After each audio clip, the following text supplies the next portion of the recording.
जब सात इंसानी कहते हैं सैकड़ों साल पहले इस जंगल में तांत्रिकों की बस्ती थी। वे काले जादू और नर बलि करते थे।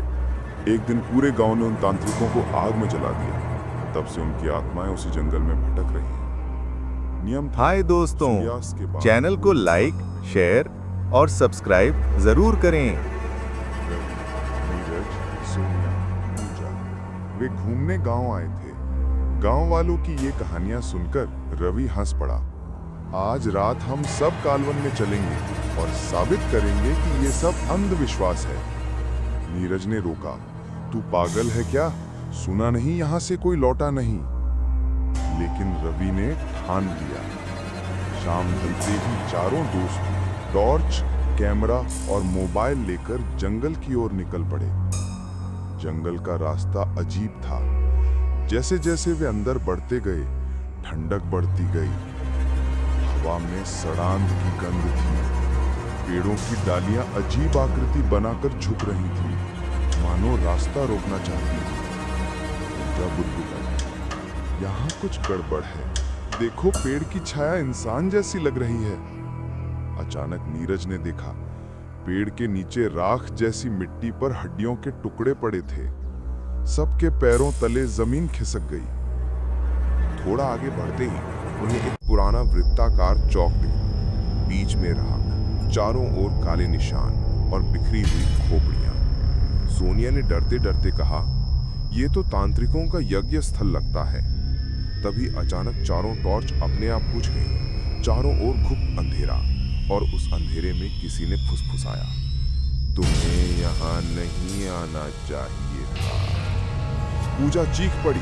उसके पैरों के पास अचानक जमीन फट गई और उसमें से जली हुई हड्डियों से बना हाथ बाहर निकला। नीरज ने उसे खींचकर अलग किया, लेकिन देखते ही देखते वहां कई कंकाल खड़े हो गए। उनकी आंखों से नीली आग निकल रही थी और वे धीरे धीरे आगे बढ़ रहे थे। रवि ने बहादुरी दिखाने की कोशिश की, ये सब भ्रम है, ये सच नहीं। लेकिन तभी एक कंकाल ने अपनी जली हुई खोपड़ी उसकी छाती पर दे मारी। रवि की सांसें रुक गई और वो जमीन पर गिर पड़ा। सोनिया और पूजा पागलों की तरह भागने लगी। नीरज पीछे छूट गया। अचानक पेड़ की जड़ों से जैसे लंबी लंबी रस्सियां निकली और नीरज के शरीर को बांध दिया। नीरज चिल्ला रहा था, बचाओ बचाओ, मुझे छोड़ दो। धीरे धीरे जड़ें उसे खींचते हुए जमीन में गाड़ने लगी। कुछ ही पल में नीरज की चीखें मिट गईं। वो जड़ों के नीचे दबकर गायब हो गया। अब सिर्फ सोनिया और पूजा बची थी। दोनों भागते भागते अचानक एक मंदिर नुमा खंडहर के सामने पहुंच गईं। दरवाजे पर लिखा था, काल वन का द्वार, यहां से कोई वापस नहीं लौटता। अंदर से घंटियों की आवाज आ रही थी, लेकिन वो आवाज इंसानी नहीं, भूतिया थी। दीवारों पर खून से लिखे मंत्र चमक रहे थे और अचानक सामने वही तांत्रिक आत्माएं प्रकट हुईं जिनका गांव वालों ने दहन किया था। वो जलते हुए चेहरों के साथ हंस रही थी। अब तुम दोनों हमारी बलि बनोगी। सोनिया और पूजा कांपते हुए उस पुराने खंडहर मंदिर के भीतर गईं। अंदर चारों तरफ अंधेरा था। दीवारों पर कालिक जमी हुई थी और बीच में टूटी हुई मूर्ति रखी थी। आधा हिस्सा देवी का, आधा हिस्सा किसी दानवी प्राणी का। पूजा ने धीमे स्वर में कहा, यह साधारण मंदिर नहीं है, ये तांत्रिक देवता की मूर्ति है। सोनिया ने डरते हुए चारों ओर देखा, लेकिन ये सब यहाँ अब भी क्यों है? गांव वालों ने तो कहा था कि तांत्रिकों को जलाकर खत्म कर दिया था। पूजा की आंखों में भय झलक रहा था। आग ने उनके शरीर जलाए, लेकिन उनकी आत्माएं इस जंगल से कभी मुक्त नहीं हुई। ये मूर्ति ही उनकी शक्ति का केंद्र है। अचानक मंदिर में तेल का दिया अपने आप जल उठा। चारों ओर धुएं की गंध भर गई और उसी धुएं में जलती हुई परछाइयां आकार लेने लगीं। एक एक कर तांत्रिक आत्माएं प्रकट हुईं। उनके शरीर जले हुए, चेहरे पर भयानक हंसी और आंखों में नीली आग। एक तांत्रिक ने जमीन पर राख से वृत्त बनाना शुरू किया। दूसरे ने किसी अज्ञात भाषा में मंत्रोच्चारण किया। पूजा चिल्लाई, यह यज्ञ है, ये हमें बलि चढ़ाने वाले हैं। सोनिया ने उसका हाथ पकड़ा और बाहर भागने लगी, लेकिन जैसे ही वे द्वार तक पहुंची, दरवाजा अपने आप बंद हो गया। तांत्रिक आत्माएं अब उनके चारों ओर घूमने लगीं। एक मोटा सा तांत्रिक बोला, हमारी मुक्ति तभी होगी जब 7 इंसानी आत्माएं बलि के रूप में चढ़ेंगी। तुम्हारे 2 साथी पहले ही हमारे हिस्से आ चुके हैं, अब तुम दोनों की बारी है। पूजा डर के मारे गिर पड़ी, उसकी आंखें फटी रह गईं। सोनिया ने साहस करके कहा, तुम आत्माएं हो, हमें छू भी नहीं सकती। इतना सुनते ही सभी तांत्रिक ठहाका मारकर हंस पड़े। जहां कालवन में नियम हमारे हैं, यहाँ आत्मा और शरीर में कोई भेद नहीं। यहाँ हम जो चाहें कर सकते हैं। तांत्रिकों ने अचानक पूजा को उठाकर यज्ञ वेदी पर पटक दिया। उसके हाथ पांव अपने आप बंध गए। वह चीख रही थी, बचाओ सोनिया, मुझे बचाओ। लेकिन सोनिया कुछ नहीं कर पा रही थी। तांत्रिकों ने मंत्रोच्चारण शुरू किया। मूर्ति की आंखों से लाल रोशनी निकलने लगी। फिर एक तांत्रिक ने हड्डी का खंजर पूजा के सीने पर रखा और चीखते हुए बोला, अर्पण। पूजा की चीख पूरे जंगल में गूंजी। खून वेदी पर बह निकला और उसी क्षण उसका शरीर अकड़ गया, आंखें उलट गईं और उसकी आत्मा धुएं में बदलकर मूर्ति में समा गई। अब सोनिया अकेली रह गई थी। उसकी सांसें तेज थीं, हाथ कांप रहे थे, लेकिन उसके मन में एक ही बात थी, अगर मैंने हार मान ली तो मेरी भी पूजा जैसी मौत होगी। उसने चुपचाप जमीन से पड़ी राख उठाई और तांत्रिकों की ओर फेंकी। कुछ पल के लिए उनकी आकृतियां धुंधली पड़ गईं। इस मौके का फायदा उठाकर सोनिया दरवाजे की ओर दौड़ी। उसने पूरी ताकत से दरवाजा धक्का दिया और अचानक दरवाजा खुल गया। बाहर निकलते ही उसने पीछे मुड़कर देखा।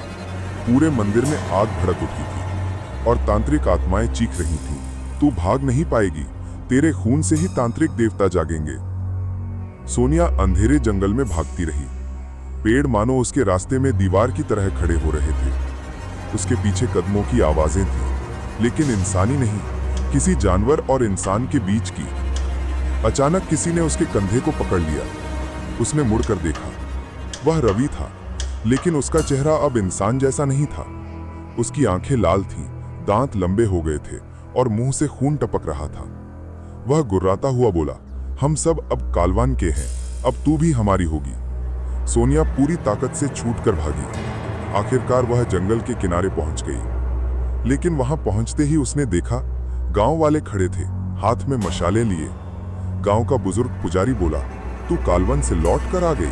असंभव, इसका मतलब है कि श्राप अब टूटने वाला है, लेकिन उससे पहले जंगल अपना आखिरी शिकार जरूर लेगा। सोनिया हांफते हुए बोली, तांत्रिक देवता जागने वाले हैं, अगर उन्हें रोका नहीं गया तो पूरा गांव बर्बाद हो जाएगा। गांव वालों के चेहरों पर दहशत फैल गई। सोनिया के मुंह से यह सुनकर कि तांत्रिक देवता जागने वाले हैं, पूरे गांव में दहशत फैल गई। गांव के लोग रोने लगे, बच्चे और औरतें घबराकर अपने घरों में छिपने लगीं। गांव का बुजुर्ग पुजारी आचार्य देवदत्त गंभीर स्वर में बोला, ये वही भविष्यवाणी है जिसके बारे में मेरे गुरु ने चेतावनी दी थी। जब 7 बलियां पूरी होंगी, तब तांत्रिक देवता स्वयं प्रकट होंगे और पूरा गांव नष्ट कर देंगे। सोनिया कांपते हुए बोली, 3 बलि तो हो चुकी हैं, रवि, नीरज और पूजा, अब क्या होगा? पुजारी की आंखें झुक गईं। अगर हमें रोकना है तो हमें कालवन के हृदय में जाकर उस मूर्ति को नष्ट करना होगा।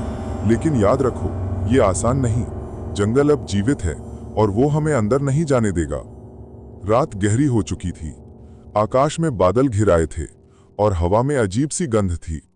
गांव के कुछ बहादुर लोग मशालें और त्रिशूल लेकर सोनिया और पुजारी के साथ जंगल की ओर चल पड़े। जैसे ही वे कालवन में दाखिल हुए, हवा की गति बढ़ गई। पेड़ों की डालियां ऐसे हिल रही थीं मानो कोई अदृश्य प्राणी उन्हें हिला रहा हो। अचानक कहीं से औरत की करुण चीख सुनाई दी।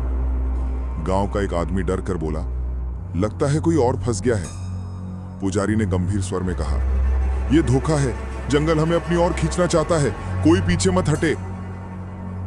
थोड़ा और आगे बढ़ते ही चारों तरफ धुंध छा गई। उस धुंध में आकृतियां बनने लगीं। सभी वही गांव वाले जो सालों पहले जंगल में गए थे और लौटकर कभी नहीं आए। उनके चेहरे जले हुए थे, आंखें खाली और शरीर हड्डियों जैसे पतले। वे कराहते हुए बोल रहे थे, हमें बचाओ, हमें मुक्ति दो। गांव वाले घबरा गए, लेकिन तभी उन आत्माओं ने हमला कर दिया। उनके ठंडे हाथ मशाले बुझाने लगे और जो भी उन्हें छूता उसका शरीर धीरे धीरे नीला पड़ने लगता। भीड़ में से रामलाल नाम का एक जवान अचानक उन आत्माओं के चंगुल में फंस गया। उसके चीखने से पूरा जंगल गूंज उठा। पुजारी ने मंत्र पढ़कर उसे छुड़ाने की कोशिश की, लेकिन देर हो चुकी थी। रामलाल का शरीर झटके खाने लगा। उसकी आंखें उलट गईं और वो जमीन पर गिर पड़ा। कुछ ही पलों में उसका शरीर राख में बदल गया। सोनिया सिहर उठी। ये जंगल हमें एक एक करके खत्म कर देगा। काफी संघर्ष के बाद वे सब एक बड़े मैदान में पहुंचे। बीच में वही टूटा हुआ मंदिर था, लेकिन अब वो पहले जैसा खंडहर नहीं था। अब वहां लाल आभा फैल चुकी थी। दीवारों पर ताजा खून टपक रहा था और मूर्ति धीरे धीरे जीवित हो रही थी। मूर्ति की आंखें चमक उठी। उसमें से गूंजती हुई आवाज आई, सदियों से प्रतीक्षा कर रहा हूं, अब समय आ गया है। 7 बलियां पूरी हों और मैं जन्म लूं। गांव वाले घबरा गए। पुजारी ने ऊंची आवाज में मंत्रोच्चारण शुरू किया और त्रिशूल जमीन में गाड़ दिया। अचानक जमीन से लाल तरल निकलने लगा। पूरे मैदान में खून की नदियां बहने लगी। गांव वाले फिसलकर गिरने लगे और कुछ ही देर में खून से बनी लहरें उन्हें बहाकर मूर्ति के पास ले गईं। एक एक कर 3 और गांव वाले मूर्ति में समा गए। अब बलि की संख्या 6 हो चुकी थी। सोनिया चीख पड़ी, बस एक और बलि और वो पूरी तरह जाग जाएगा।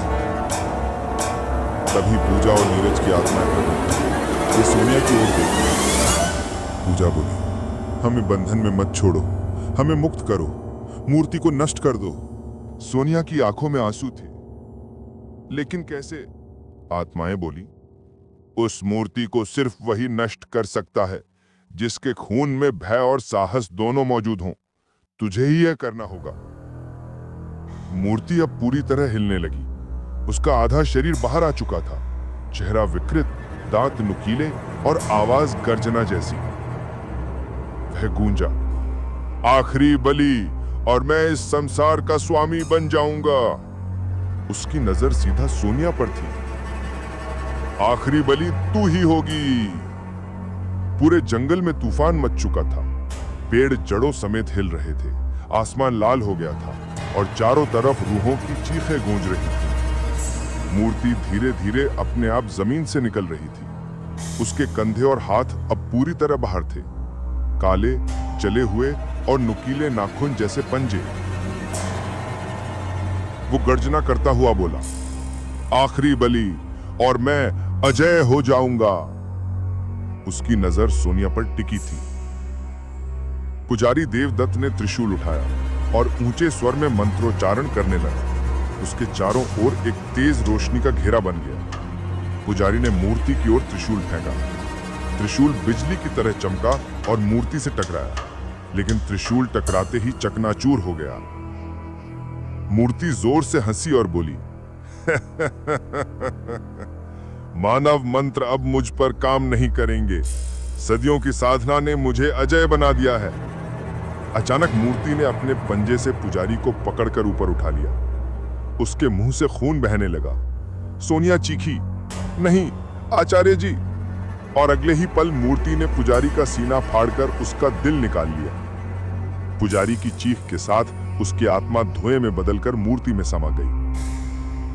अब बलि की गिनती 7 पूरी हो चुकी थी। धरती हिलने लगी। मूर्ति का पूरा शरीर बाहर आ गया। वह अब किसी इंसान जैसा नहीं था। उसका आधा हिस्सा जले हुए मांस का ढेर और आधा हिस्सा लोहे जैसा कठोर। उसके माथे पर तीसरी आंख जल रही थी और उसके मुंह से लपटें निकल रही थी। वो गर्जना करता हुआ बोला, मैं हूं काल वन का स्वामी, तांत्रिक देवता। अब ये धरती मेरी होगी। गांव वाले भागने लगे, लेकिन देवता ने जमीन पर हाथ मारा। धरती फट गई और उसमें से लाल लावा निकल पड़ा। भागते लोग उसमें गिरकर चीखते हुए राख बन गए। अब सिर्फ सोनिया ही बची थी। उसकी आंखों में डर था, लेकिन साथ में दृढ़ निश्चय था। उसे पूजा और नीरज की आत्माओं की बात याद आई। उस मूर्ति को सिर्फ वही नष्ट कर सकता है जिसके खून में भय और साहस दोनों मौजूद हों। सोनिया ने अपने हाथ की कलाई पर पत्थर से चोट की।